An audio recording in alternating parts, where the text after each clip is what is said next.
Inangambahang magbabaha pa sa ilang lugar sa Metro Manila dahil sa pag-apaw ng Lamesa Dam. At live mula sa Quezon City, nasa frontline na balitang yan, si Mobile Journal Arles de los Santos. Arles, gaano na kataas ang tubig dyan sa Lamesa Dam?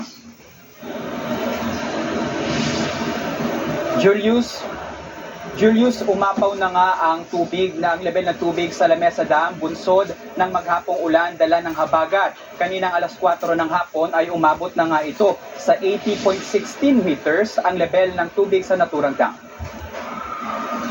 Lampas na ito sa 80.15 meters na overflow level ng Lamesa Dam.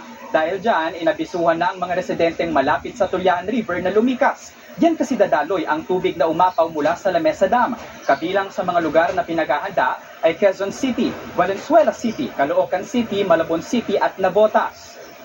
Sa Calvary Hills naman, dito pa rin sa Quezon City, isang binatang nawawala matapos maligo sa creek. Pauwi na raw sana ang binatang si Philton Batistis nang yayain ng mga kaibigan na maligo sa creek. Kumuha pa sila ng 2 galon ng tubig na magsisilbing salbabida sana nila. Pero lumakas ang buhos ng ulan, kaya inanod ng tubig si Batistis. Sinubukan siyang isalba ng kaibigan pero bumitaw raw ito at tuluyang inanod. Nangangamba tuloy ang mga magulang ni Batistis dahil hindi raw marunong lumangoy ang binata. Malalim din ang mismong creek at sa ngayon ay patuloy ang paghahanap sa binata.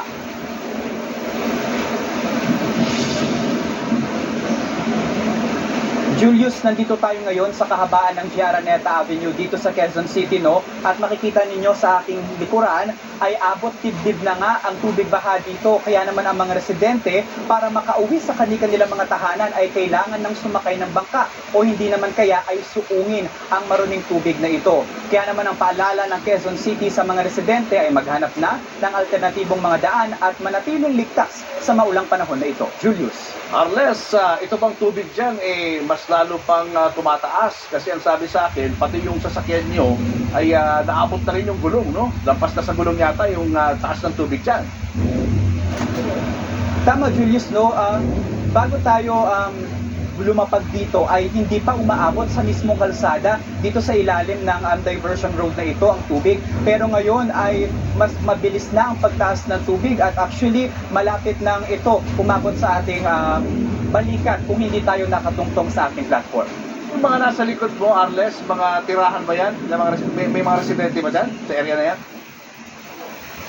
Yes, Julius, no, ang ating kanina nilibot ang lugar na ito at maraming mga residente ang dito mismo nakatira. Meron nga tayong mga nakasabay pa na sumakay ng bangka na mga buntis para lamang makauwi sa kanilang mga tahanan.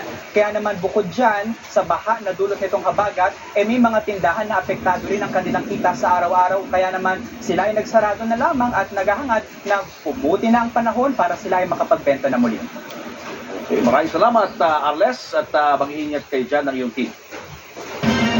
Nagpapatupad na ng preemptive evacuation para sa mga residenteng nakatira naman malapit sa Marikina River. Tuloy-tuloy kasi ang pagtaas ng level ng tubig sa ilog. At live mula sa Marikina, nasa frontline ng balitang yan, si Mobile Journal Ivan Tarinque.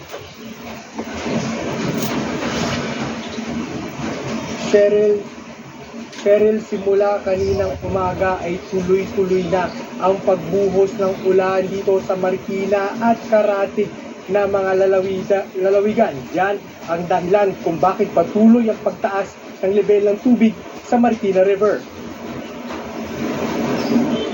Mag-aalas 12:30 kaninang tanghali nang tumunog ang unang warning siren dito sa Marikina River. Ibig sabihin yan, umabot na sa 15 meters ang taas ng tubig.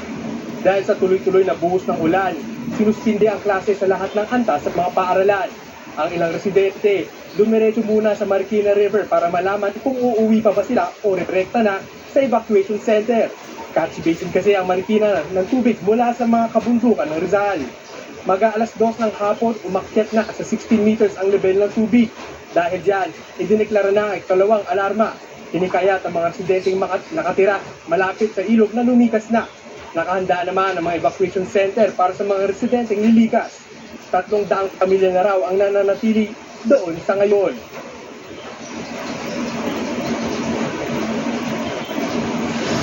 Cheryl, sa mga oras na ito, nasa almost 17 meters na ang taas ng level ng tubig dito sa Marikina River. Nasa second alarm pa rin yan at preemptive evacuation pa rin ang ipinapatupad ng Marikina LGU.